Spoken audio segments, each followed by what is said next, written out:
And you're on. Okay, we haven't done a Late Night from Willowdale video since my birthday, July 3rd. So it's been, 8 months easily.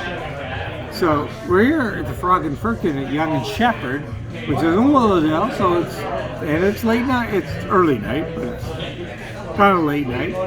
It's night in Willowdale. So I just wanted to say hello. So much has gone on in the world, and today we're celebrating The Wealth of Nations by Adam Smith, who wasn't such an asshole as most people thought, and Hot Wheels, because I love Hot Wheels, and just wanted to do a video. The Wealth of Nations is a classic book. Cleve gave me this, and because capitalism isn't a bad thing. As long as it's regulated, it's a great thing. The most democratic nations in the world are capitalist nations that their economies are regulated, and there's government intervention, government control, and I think of Canada, I think of Western Europe. The U.S. is a bit of an outlier, where there are decent social programs, and regulated control of crazy capitalism. But this is a classic book, and I'm so happy Cleve gave this to me. The Wealth of Nations by Adam Smith, and he's probably one of the greatest thinkers of all time. But unregulated capitalism is obviously not a good thing. But we've managed to regulate it, and we should regulate it even more. We obviously know the recent bank failures in the U.S. that has spread to Europe. That's a problem. And that's unregulated capitalism. Thank God we don't have it in Canada. Canada's done a good job on this.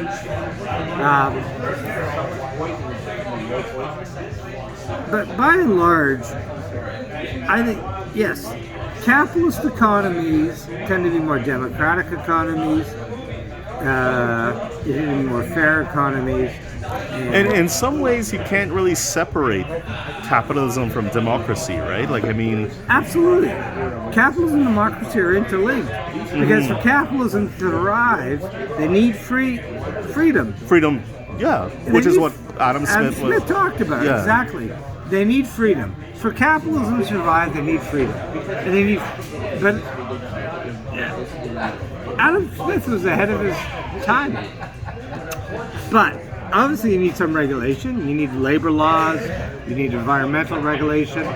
You need basic regulation, and unfortunately in the U.S. still doesn't exist. But in Canada and Western Europe, and Australia, New Zealand, Japan, they've done it quite well. But there's so much stuff going on in the world, and in our last video of July of 8 months ago from Goulding Park, also in Willowdale, we were talking about Ukraine. Now, the Ukraine war has gone on a lot longer than I thought it would. But what the Ukraine war, well over a year into it, 13 months. One thing we know is Russia has lost. Russia has lost, and it's lost big time. Yes, it is isolated in so many ways. Its economy is still done pretty good, but its economy has suffered big time. But they have lost. The war is lost for Russia. Their military has been shown to be a joke. They've lost partners like India to a certain degree, right? They have real no allies. China and India are minor allies, but even them are trying to create their distance.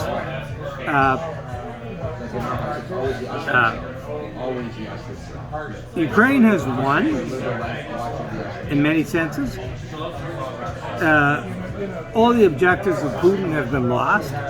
NATO is enlarged. Finland is joining NATO in the next few days. Sweden eventually. The NATO alliance is stronger than it ever was. And Russia is a more isolated country. It is. Peter the Great tried to bring Russia into the fold back a couple hundred years ago, and Russia has now retreated way before then.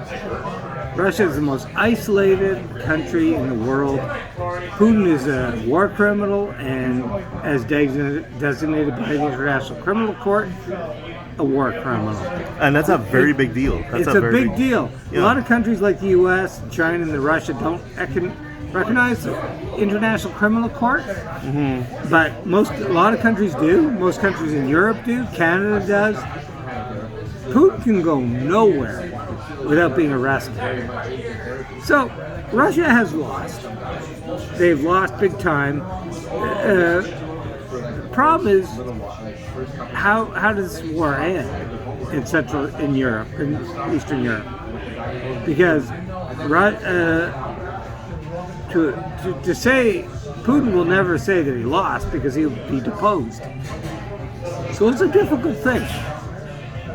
But there'll be no victory for Ukraine, but there already is. They basically sustained a massive Russian attack, and they beat them back. And the Russian military is shown to be a joke, as I just mentioned, and Russia is very isolated. But there's a certain amount of force on the Russian side, right? Like, I mean, there's a certain amount of, like, there's somebody somewhere that thinks that Russia is actually doing a good job. You know what I mean? Like, well,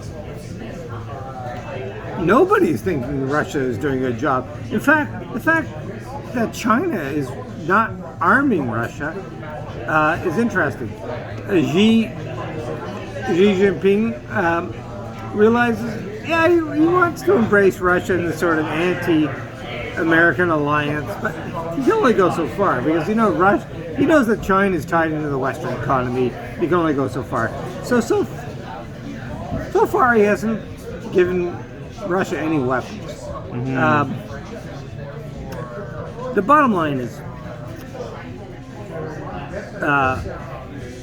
whatever happens, Russia has lost this war. How we get out of it is the question. All right? I look at it this way. The best thing to come out of this is an armistice, like in the Korean War. You know, Korea, there was never a peace treaty between the two Koreas, or... what was their territory lost in the Korean War, or...? Well,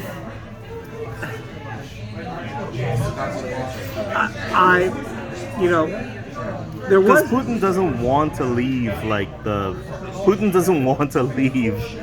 18% of Ukraine, right? Like, I mean, he doesn't... There was territorial loss in the Korean War, but they realized that nobody was going anywhere, and there needed to be an end to the war. So in '53, the end of the war. Yes, there were, like, General MacArthur wanted to take the war into China, and he wanted to nuke China and all that. He was dismissed by Truman because he was a bit nutty. The Korean War never ended with a peace treaty. It's still an armistice.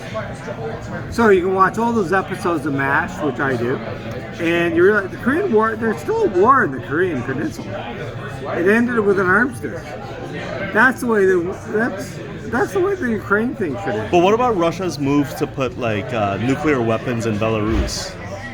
Like, I mean, is that a territorial concession, or like, what is that? Like, that's just posturing. I mean, the Russians are going to do anything with nuclear weapons, and who knows if the nuclear weapons would even work? I mean, the Russian military and the Russian military establishment is so degraded, it's so pathetic, it's so corrupt. So But they still have a lot of power, and they can inflict a lot of power. In the last few days, they've been attacking apartment buildings and slaughtering a lot of people. So, but by and large, the war is over. Ukraine has won. Russia has lost. I like that. And yes, Ukraine will not get Crimea back, and they will not get the eastern regions of Ukraine back, the Donbass. I don't like that. They won't. And those regions want to be part of Russia anyway, so let them go. What the Ukrainians need to do is make sure there's not a land. But the Ukrainians the Ukrainians need to do. There's not a landline between the Donbass and Crimea. They keep that Ukrainian. So the Russians can only access Crimea through the Sea of Azov and their bridge or whatever. But is it not just Russian rhetoric for basically let's rest now and then take more territory again in the next 5 years or 10 years or like? The Russian military has been so destroyed, so decapitated. They have no ammunition. They're depending on Iranian crap, and so we're heading towards a settlement here. Whereas Putin will control the Donbass and Crimea, and that's it. He made no gains. Ukrainian victory over those areas, forget it. At some point, the war has got to end. Russia has already lost. We're isolated in many ways, diplomatically, economically. Yeah, but not militarily, right? Like, I mean, China, India and China are still connected with them militarily, economically, and with manufacturing and all this stuff. Like, I mean, Russia still has a lot of friends, I guess. They have some friends, but they're nominal friends. Okay, China and India do not want to be excluded from the international economy. So they can fudge it, right? Like they can fudge it, right?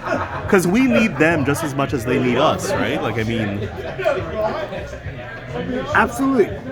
But as much as people make the Western economic system, dominated by the United States, is still the most powerful economic system in the world.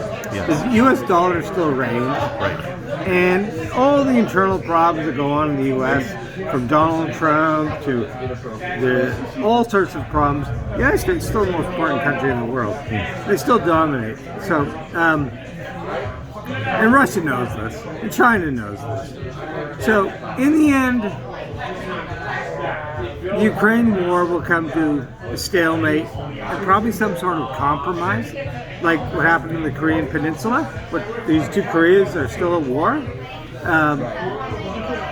And that'll happen with this one. There'll be an armistice. The Russians will retreat. They'll control the Donbass and Crimea, and that'll be it. They'll have made no gains. They will have committed massive war crimes, and they will be accountable for that. And will remain isolated from the international community for years to be. So they've lost. Ukraine will be admitted to the European Union and eventually NATO, and all the things that Putin wanted to accomplish are gone. So yes, it's just now it's about figuring it out, and the Americans are key here. I think when President Biden says it's over, it's over, and I do think there should be. Let it go for a while. Let some high-tech weaponry go. See what the Ukrainians,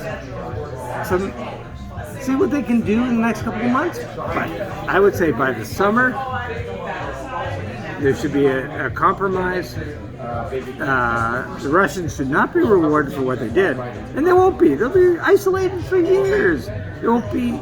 Putin can't go into any Western capital without being arrested. So, in a sense, Ukrainians have already won. They'll be admitted to the EU, they'll be admitted to NATO, and it's all, yeah, so, but yes, what happened in the Korean Peninsula in 1953 happens here. It won't be a peace treaty. It'll be an armistice, and at least the Russians can hold some sort of face and move. And what happens to Putin, I don't think his